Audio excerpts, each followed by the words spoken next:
Hello, audience, whoever might be watching right now. Today, I'm going to be playing a nice, simple little classic run of The Binding of Isaac: Repentance. I'm not trying to get any completion mark here or do anything fancy. I'm just playing for the love of the game here. We're gonna play a run. If I win, I win. If I die, I die. If I die, the video ends. I'm just gonna play one whole run here.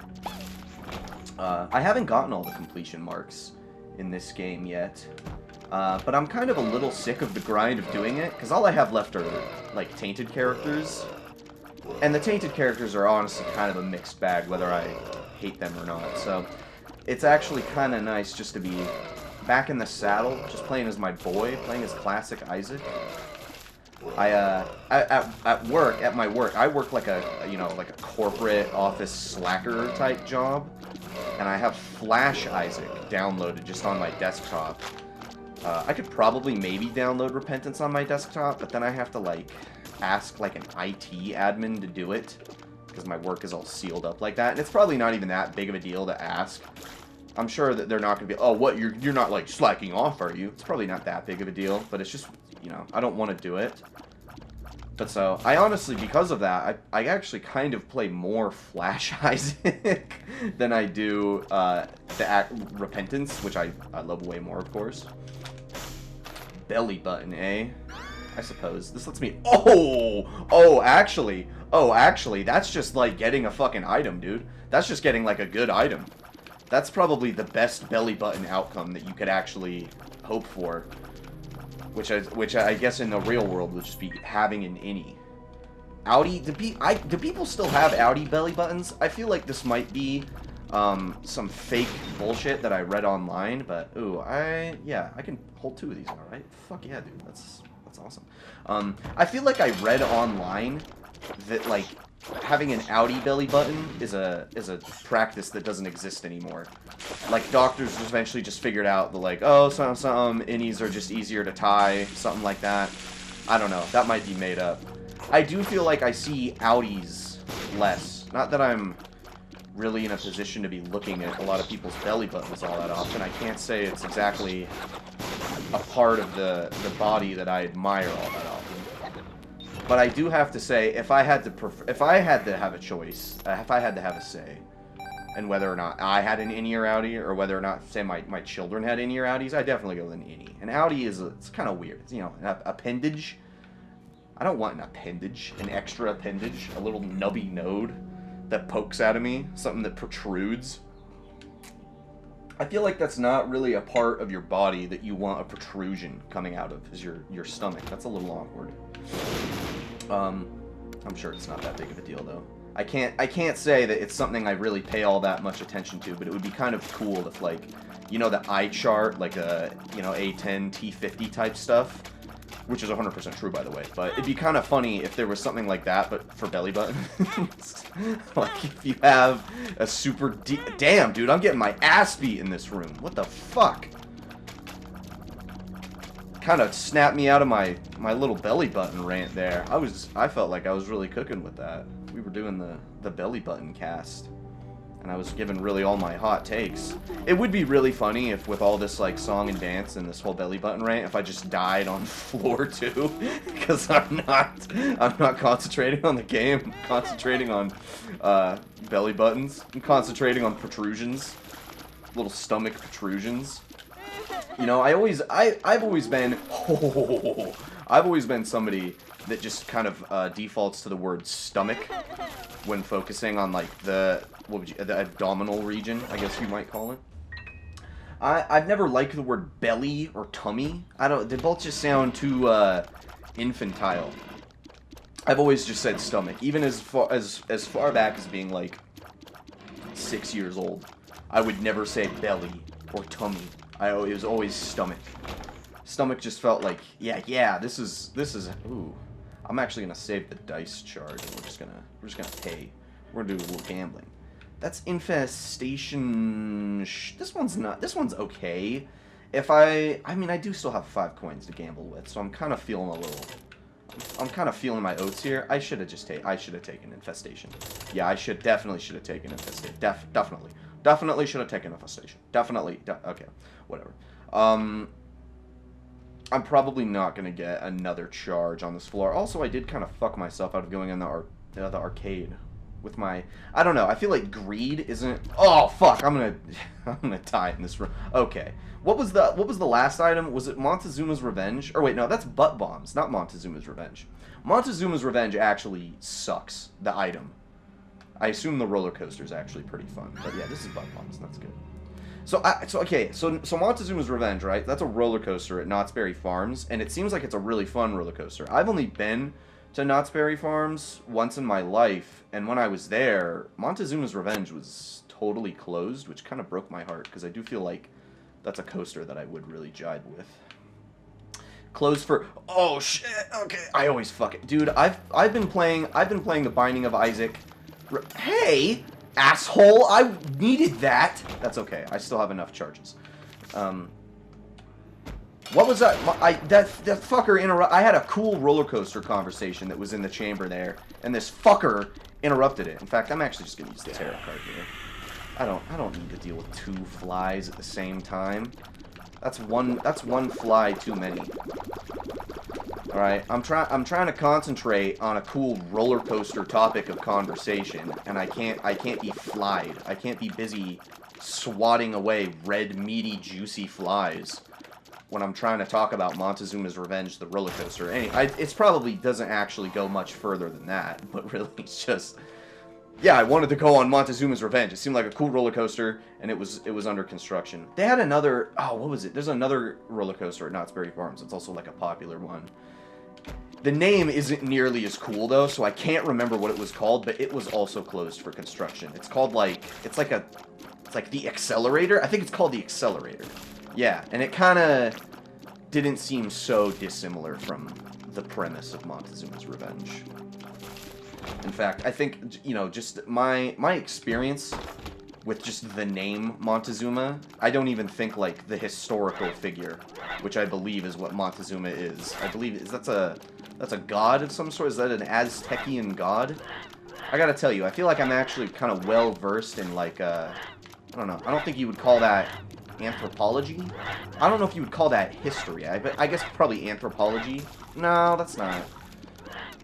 Whatever realm of knowledge knowing about Montezuma is, I don't have it. I have it for probably a lot of other, like, geographic.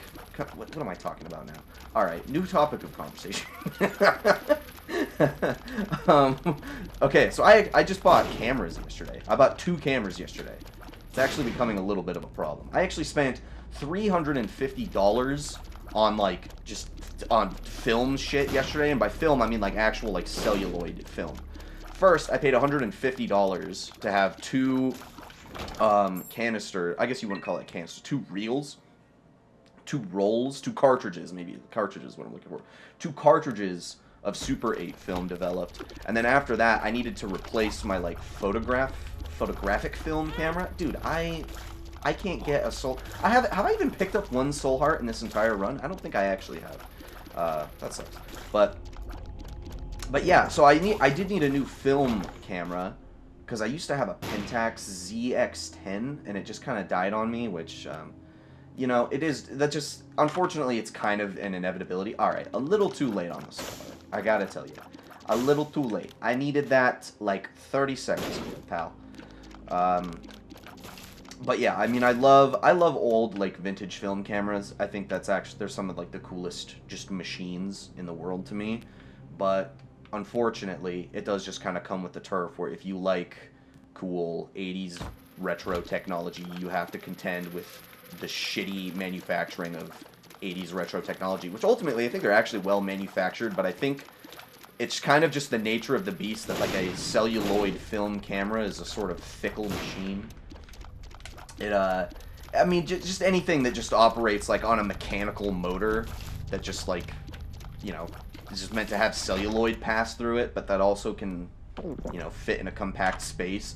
It's probably just kind of an inevitability that that's going to break over time. It's kind of a boring item. I want something a little more ooh, that is juicy. That is juicy. Sometimes this item can be a little detrimental, but it is juicy, and I was in the mood for some juice. Baby was thirsty for juicy. And Papa Isaac fed me. I can say that much. Papa Edmund, maybe we should say. This actually this does have potential to shape up into a pretty good run here. First 2 floors were kind of lackluster, but I think, I mean the taking constant red heart damage thing, that is a major detractor. But I mean, it's whatever. It's not like I'm going for a particular completion mark here. Otherwise, I might be a little more salty about it. But yeah, so I got a replacement for my film camera, and I actually ended up getting 2 replacements, because the place that I bought the cameras from, they had 2 that were for sale. Both of them were $100, and that might actually seem, you know, for something that's just kind of like a pretty light, I guess for me it's not really a light hobby, but it's something that I actually do take pretty seriously. But you might think that $200 is a kind of a costly price to pay for what's ultimately just like old, out-of-date technology, but I did buy 2 cameras, right? I bought a Vito CLR film camera, which is like a really old, just mechanical, like true, like wind-up style camera. I do want to at least beat one more room here so that I can have a charge to potentially reroll the boss room. And I would rather get the charge now in case on the off chance I actually get like a devil room and I want to go in the devil room and re-roll that without the devil room disappearing. You know, this is Isaac politics is what this is. There is a method to the madness right here. Anyways. Oh, don't pick that up yet. I will 100% lose it if I pick it up. I have not, my Isaac chops have not been expressing themselves on this run so far. Anyways, I'm gonna continue this film camera conversation, even if it is me beating a dead horse now. I'm into this, right? It's becoming a little bit of a rant. But so I bought that, and then I also spent $100 on an old, I think this one's probably more like late 90s-ish film camera, maybe early 90s. I don't know, I haven't actually done the full research on it yet, but it's a Canon Rebel 2000 film camera. Motherfuck, Peep is one of the worst Chapter 2 bosses in this whole game, dude. I hate Peep. There's almost an argument for Peep actually being worse than the Bloat, just because he shows up so much earlier. All this to say, though, I got 2 new film cameras, and so one I kind of get the true mechanical vintage, like I got to roll the film, I gotta like crank the lever. The other one does it a little bit more for me. Like it's still, I'm not like banking on the automatic part of it so much. Like I still use manual settings when I'm taking film photographs, because my Pentax was kind of the same way. Like at first, when I first started shooting film, I started shooting on a Minolta. And that's kind of more along the lines of like a super mechanical camera. Like it doesn't have any automatic settings. You just have to know, you know, what your shutter speed is, and also what your aperture is. And you just have to know that, or else your photo's gonna suck. And the Pentax ZX-10, which is the second film camera I have ever started using, dude, I don't like that curse. I don't like that curse. That's like the worst curse. But that was the second film camera I started shooting on. And that does, like, if you wanted to cheese it more and you didn't want to screw around with, like, setting your aperture or whatever, it has, like, automatic light sensors and it can do it for you. But I turn that shit off. I believe in just, like, how would I describe it? I'm a gatekeeper of this hobby, and I think that if you just turn on automatic settings, that you're betraying the true spirit of what it means to shoot on film. There, I said it. Cancel me. Go on, go ahead and cancel me. Go ahead. But, so now, with these 2 new cameras, I kind of get the best of both worlds. Because there is an element of, like, having the new, like, very analog-style film camera, where it's like, hey, you know what? Maybe if I don't want to just re-roll my whole roll of film manually, and I want to just have the camera roll it back up for me, you know, that's a perk. That's nice. I can get down with that. It's kind of hard to argue with that logic. So, I was very reluctant to shoot on that Pentax when I first got it because it came with all these, like, fancy new wave analog features. Right? I'd rather go about it so I might as well not even re-roll this, right? I might as well just see what we got. I don't even remember what that does. And I don't care. I don't even care to Google it. What is that going to do? What am I going to do? Learn something new? Oh, that's cool. I do actually this really cool thing called losing more red heart health. It's actually this challenge I'm doing called lose as much red heart health as possible so that I don't get any devil rules. Devil rules? I mix deals and rules. Deals and rooms, I mean, and created rules. Anyways, just get me out of this floor. I don't fucking like this floor. I'm cursed. I'm taking red heart damage. I'm grouchy. And I Serpent's Kiss. Yeah. Oh, Serpent's Kiss. That's a good one. That's like a, you know, that just makes me think of like an e-girl that gets like a snake as a pet. And she's like, oh my gosh, I love Jeffrey. He's my best friend. He's so expressive. He has so much personality. He kisses me on the lips. Every night I take Jeffrey out of his little terrarium and I give him a kiss on the lips and he kisses me back. He's my boyfriend, actually. I love him. That's what that makes me think of. I know that women like that exist. I've met them. Alright, I mean, you know what? I'm sure that there is a group of people in the world that actually have reptiles as pets, and they do actually just like the reptiles, and they care about, like, the biology of owning the reptile. Like, they just think it's a biologically fascinating creature. I would never own a reptile. I think they're kind of wretched beasts. I don't, you know... I want a pet that has a... Maybe, you know, definitely personality. That's not what I'm trying to describe here, though. Reptiles can have personality, but... Okay. That was, you know, I could have definitely pulled a worse item out of that. Alright, let's just get out of here. But I also feel like majority of women that own reptiles kind of just own it for, like, the quirkiness of it. It's kind of like a... I'm not like the other... I wouldn't get a regular animal like a dog or a cat. I have to have a wretched beast because I'm, like, alt. Because I'm not like the other girls. I have a tattoo that's of hell. I have a tattoo of devil horns that's right on underneath my trap. Is it called traps when they're on girls? Hold on, let me redefine that. I mean traps like the muscles that are above your shoulders. You know what not the other kind of trap. But I feel like I've only ever heard them described as traps when it's like an actual muscle that like a man is trying to refine. And never in the context of women. So I just kind of wondered if it's one of those things like an Adam's apple, where like, you know, it's all like, not to say that only a man has an Adam's apple, which is true, but to say that like, it's called something else if it's on a woman. That wasn't a good analogy. All right, new topic for conversation, which needs to be filtered through a sip of coffee before I. Before I start to say something homoerotic. How about coffee? That's a good one. How do you guys take your coffee? I'm a black guy. Well, let me refine that statement. I'm not a black guy, but I'm a guy that drinks coffee black, we ought to say. Black and cold is how I like my coffee. So what I do is I brew coffee. I actually buy beans. I'm a bean guy. Well, also, maybe I ought to refine that, because I'm not a Mexican. That's not what I meant. But I like to go to, like, you know, like, fatty, hoity-toity grocery stores, that, you know, like, kind of Whole Foods types, and I like to buy, this sounds like I'm doing a bit, I'm not, I actually unironically do this, but I go to these hoity-toity grocery stores, and I buy expensive-ass coffee beans, because they do actually legitimately taste better. I'm not shitting you. I'm actually going to come back for that Black Heart. Because it does me no good now that I've taken red heart damage once again. Okay. Yeah, that's real nice. Ooh. Dude, I kind of just got the two best trinkets in the game right there. That's pretty killer. What does that even do?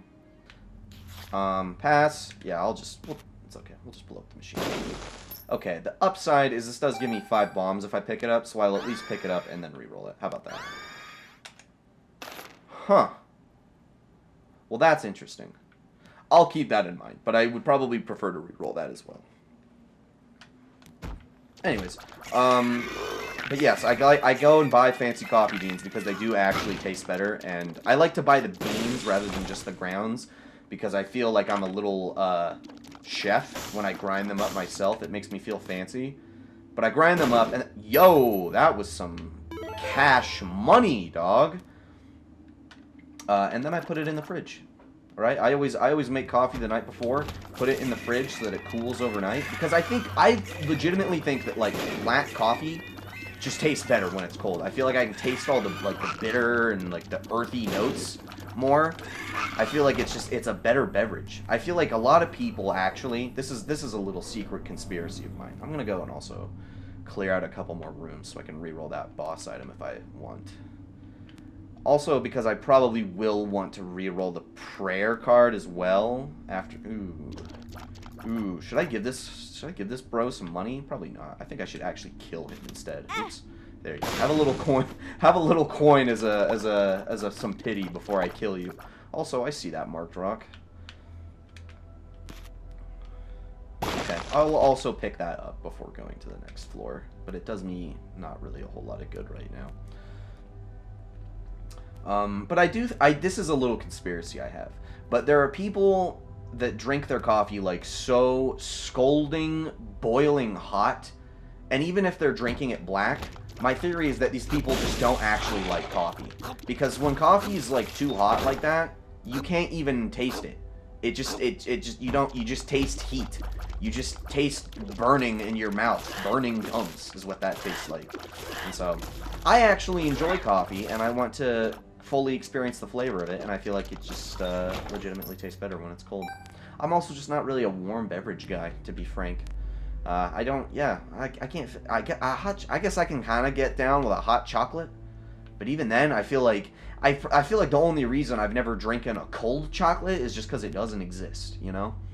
I feel like actually, like, in my experience, I order hot chocolates at kind of, you know, like state fair type things, you know, like Christmas lights that you go and visit outside. I don't know how you would describe that. Like a Christmas light walkthrough with a little hot chocolate stand.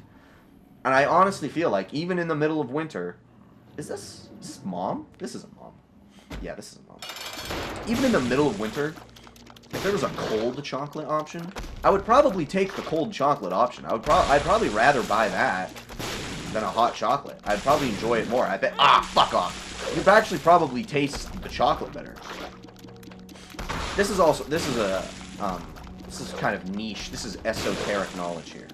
But along those lines, there's a city that I live nearby that does have, like, you know, they have a park, and then during the wintertime they set up, like, Christmas lights and, like, little Christmas exhibits and stuff. It's pretty cute. Would I rather re-roll this or prayer card? Ooh, this is... Okay, because here's the thing. I will for sure guaranteed get one soul heart from the prayer card, regardless of whether I re-roll it or not. Or not soul heart, an eternal heart, but... I guess it kind of just depends on which item I would rather have from the pool. Would I rather have a boss pool item or like a regular old item pool item?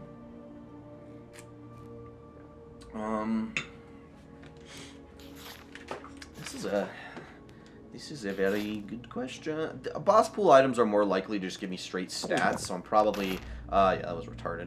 Whatever. I guess I actually kind of did need a little bit of range anyway, just a little bit, especially with having Fire Mine, so that was probably the right call.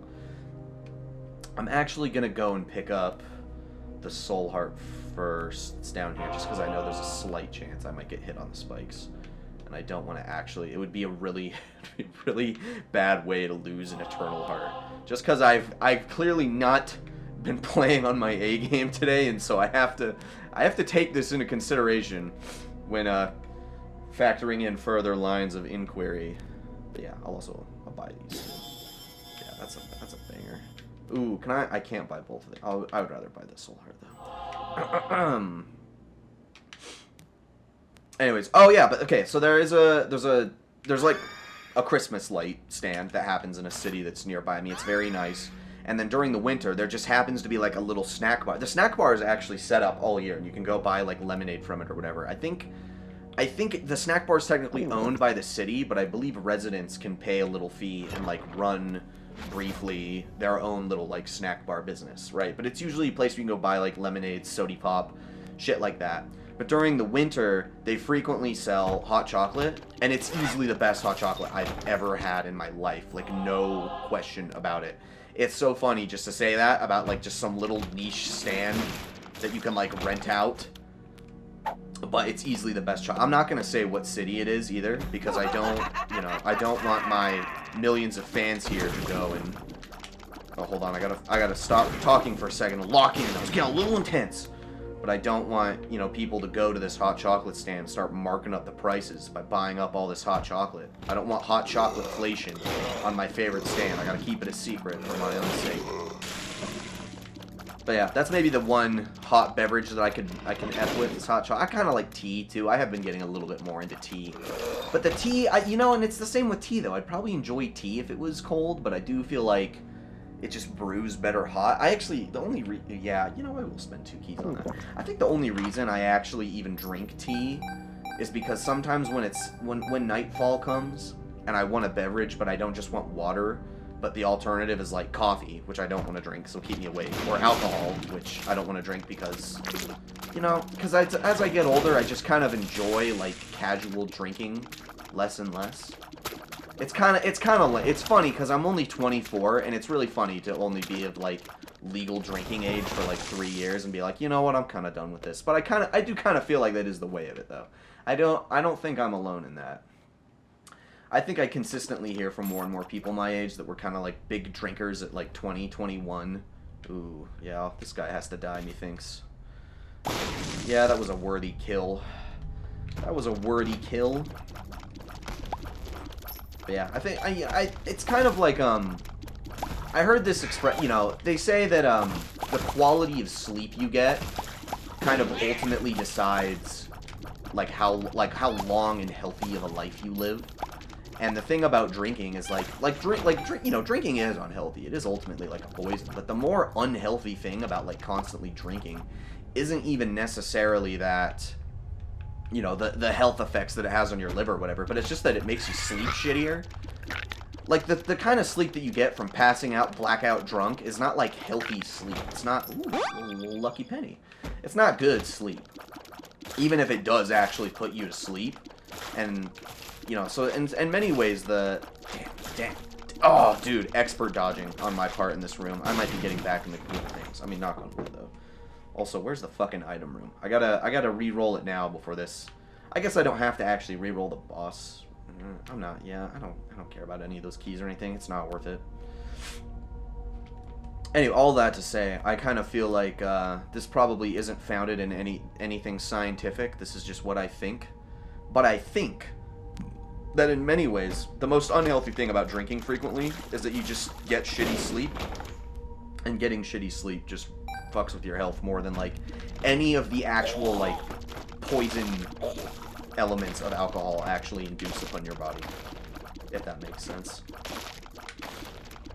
What do you guys like to drink, though, when you do drink? If you are drinkers. I am curious if there's because they say that Gen Zers are like the least drinky generation. That we're not really big drinkers. I would say in my case that isn't really true. If there is any substance that I am going to imbibe in, other than like, you know, and I don't come in here with some shit like, well, caffeine counts as, I don't want to fucking hear it. All right, I wouldn't count alcohol as a drug either. But if we're talking about substances that inebriate you, then yeah, I guess alcohol is my inebriation of choice. Sorry, pause there. Pause there to take a little sip of coffee while I was on the subject. Yeah, but I guess for me, I'm kind of a sucker for a whiskey sour. I love a really good whiskey sour. I used to be more of like an old... Ooh.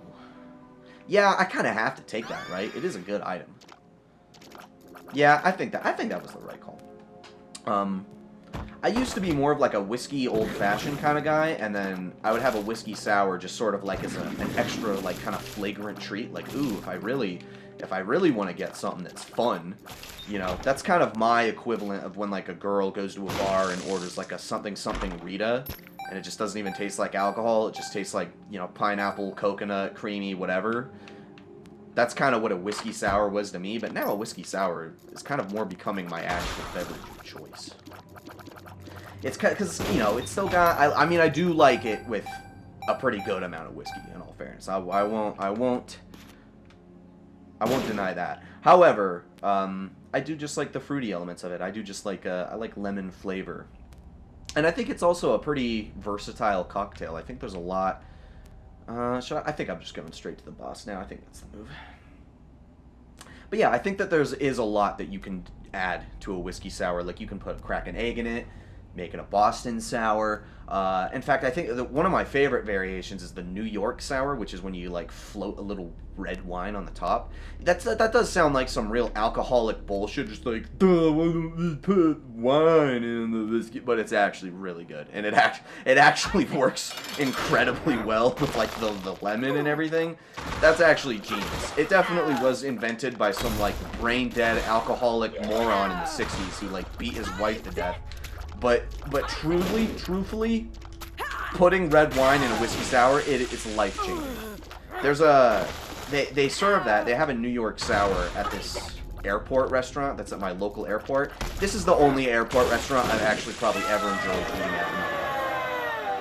Ooh. I'm kind of feeling the dark path, actually. I'm kind of feeling evil, because I don't really have a lot of keys. But in all fairness, every key that I get from here on out is only probably going to be spent on chests in the chest room. So I'm kind of leaning chest room. Yeah, because I'm pretty good on the damage department, so I'll probably roll with that. And I'm thinking I might devil room it up, too. Usually I'm more of an angel. Oh, that's real fucking funny. That's real funny, Edmund. Thanks. All this health that's just bulging, yearning to escape from me. I'm overflowing in health, and oh, I guess I can turn the soul hearts into black hearts. But that's, yeah, just give me a fucking item, bro. Whatever. What was I talking about? Oh yeah, so airport restaurants fucking suck, right? But there is one airport restaurant that's at my local airport, and they happen to serve a New York, I think it's called a New York sour, when they float the red wine on it. And not that I go on flights all the time, but whenever I do, you know, it's usually like vacation adjacent, and I'm like, you know what, the vacation starts early. We're gonna start, because I'm usually flying in the morning, and I'm like, we're gonna start this morning off right with a little bit of the most alcoholic thing you've ever fucking heard of, which is putting wine in whiskey. But I mean, but yeah, why do airport restaurants suck? I know that this is a little bit of a Jerry Seinfeld bit, but it is a legitimate question I have, because there's like local restaurants that I'll really like, but then they'll have like a branch off, like a spin-off that's in the airport, but then the airport version will suck. Why is that? Why? And even just the prices. Oh, okay, that sucked. I feel like that was almost like this game's way of telling me stop making airport conversation. You know, that is kind of true. Airport conversation is a little like talking about the weather. I guess I can re-roll these and get like get bookworm out of this. I can also kill this guy. I don't really like the way he's looking at me. I don't like the way he's gumming up the scenery. I probably will actually use Satanic Bible, though. Methinks. Yeah, Satan that shit up. Yeah, get a reptile as a pet. I'm not like the other girls. But yeah, everyone kind of makes airport conversation a little, because most people can relate. I feel like seldom people don't know what the fuck you're talking about when you make airport conversation, but everyone, you know, it's kind of like one of the great conversation topics that everyone can agree on, of like the 20th and 21st century, is how much fucking airports just suck and how much flying just sucks outright. Everyone can kind of agree on that. Unless you fly first class, I guess, in which case, I don't know, fuck you. I don't like you. How about that? I mean, I feel like it can't even be that much worth the price difference, right? Because you're still, like, sitting next to a... I mean, I guess I usually fly... I don't know. I kind of go back and forth whether I fly solo or whether I fly with other people. But you're still just like... Ooh, what does that do again? it's not going to be as good as my other things, so don't worry about it. Don't worry about it, he assures to himself. Actually, having Bookworm with this Hermaclophilia, I think that's what it's called. Hermaclophilia? That's not what it's called. No, it isn't. Hermaclophilia? That sounds like a dangerous topic of conversation. I feel like oh shit. Yeah, alright, that was really pretty. That's this game's way of trying to say, you know, settle the score here with this line of airport conversation. Because you saying the airport conversation is a shitty subject of conversation is still airport conversation. It's sort of not paradoxical, but sort of a self-assuring prophecy. What is that? What is that called? A self-fulfilling prophecy. That's what I meant. But, so I guess to move on from that, then, I did see the movie, what is it called? To Live and Die in L.A. for my first time recently. And after seeing it, I was kind of like, damn, how have I not seen this? It's the most, like, Roan-ass movie I have ever seen. That movie was right up my alley. Beautifully shot. Like, it's like some of the most impressive neo-noir cinematography I've ever seen. And also, just the shot composition, it was just masterful. I mean, William Friedkin is just good at that shit. I haven't seen the most William Friedkin movies, but I gotta say, he has 5 movies that are, like, just permanent all-timers for me. Being Escape from L.A., or not Escape from L.A., but To Live and Die in L.A. Ooh, I guess I better go for the Angel Room first, right? I actually was not expecting to get an Angel deal at all on this run. These both kind of suck, though. I mean, Flight is kind of good, but... I don't know. I could probably get better. Do I really want to get greedy, though? I might even be as bold as... Let's see. There is a possibility that I could get a second Angel Room and potentially get 2 keys and fight Mega Satan. But I only have 1 more floor to actually get that chance. I do like fighting Mega Satan, though. He is probably my favorite boss to fight in this game. So I'm kind of inclined to go for it. Okay, here's what I'm going to do. We're going to reroll these. Okay, we'll go with the Aura stat boost. And then we'll just fight this Angel. And we'll play it straight. We'll get it. We'll just take the key. I mean, I have to take the key now. I already used my D6, so... And, I'll go for Mega Satan. And Mega Satan is fun enough of a boss that I actually like to go out of my way to go for him. Book of Belial, I don't F with that. I do not care for Book of Belial. At least I usually do, actually, let me be clear. Book of Belial is actually probably one of my favorite books in this game. But it's just not better than the D6. Especially when I'm going on the chest path, bro.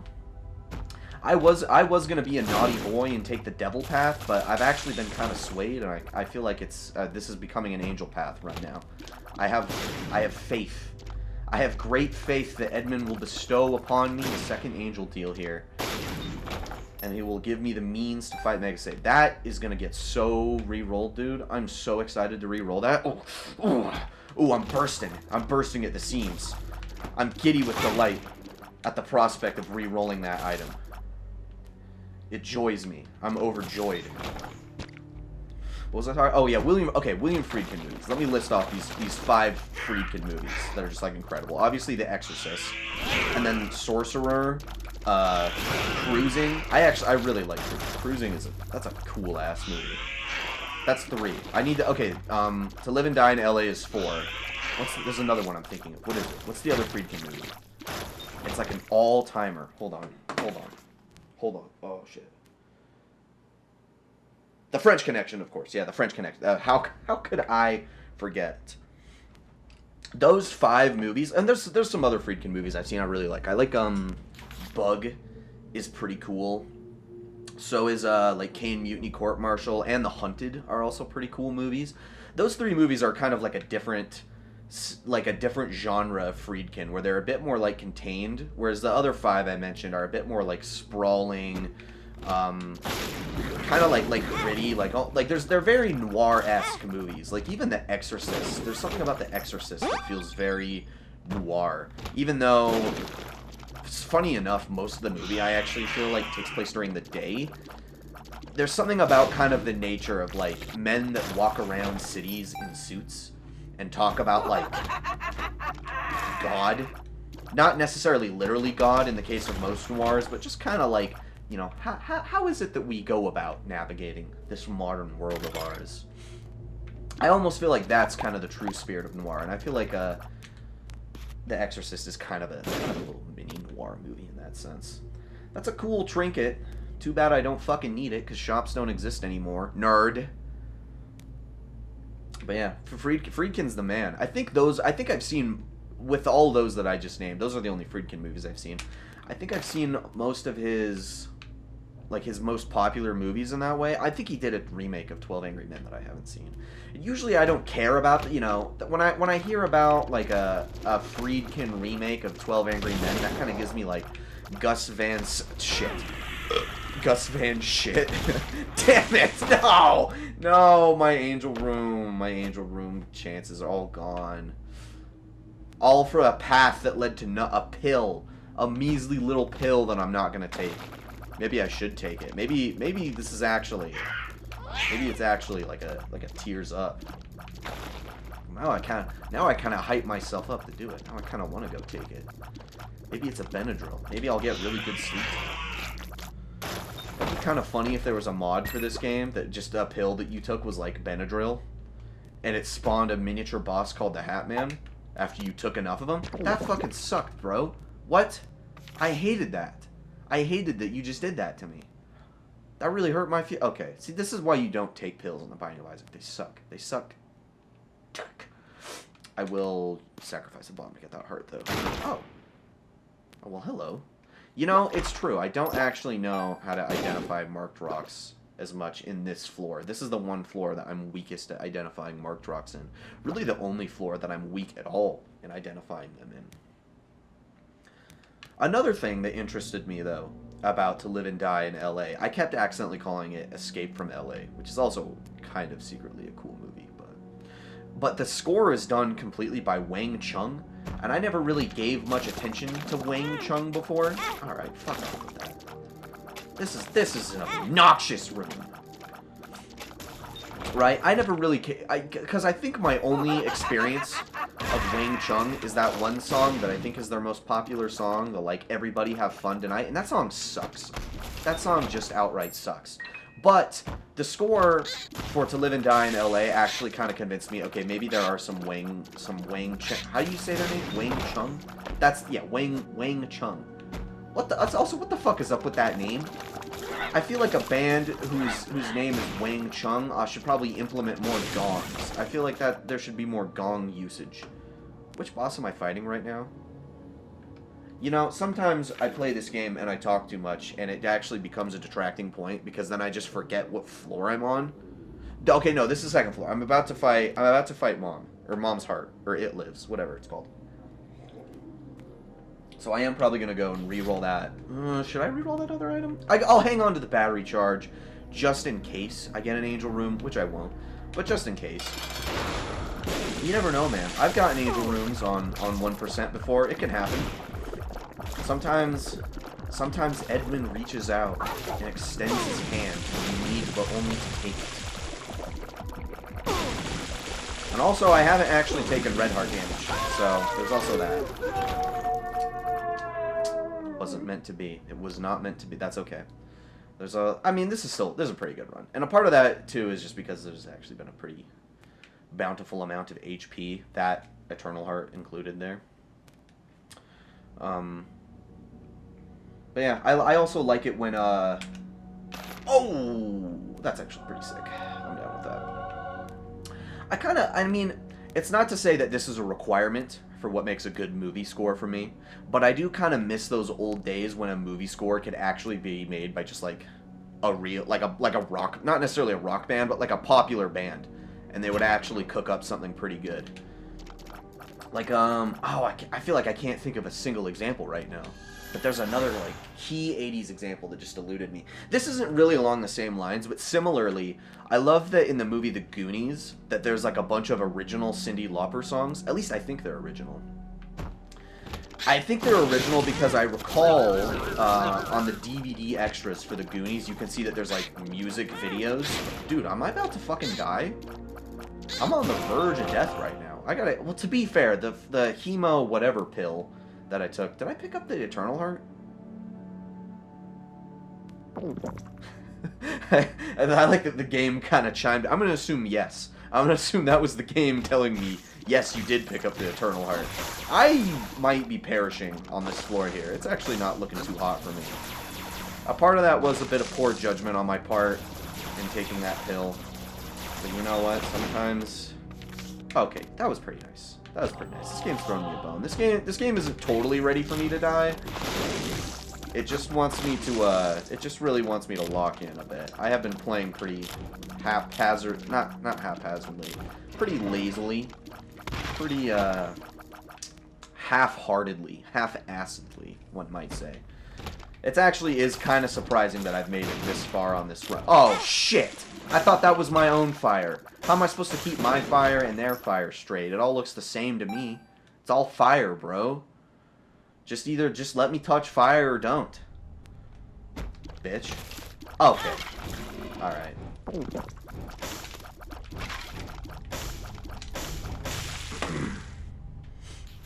Anyways, this game and its difficulty are not gonna...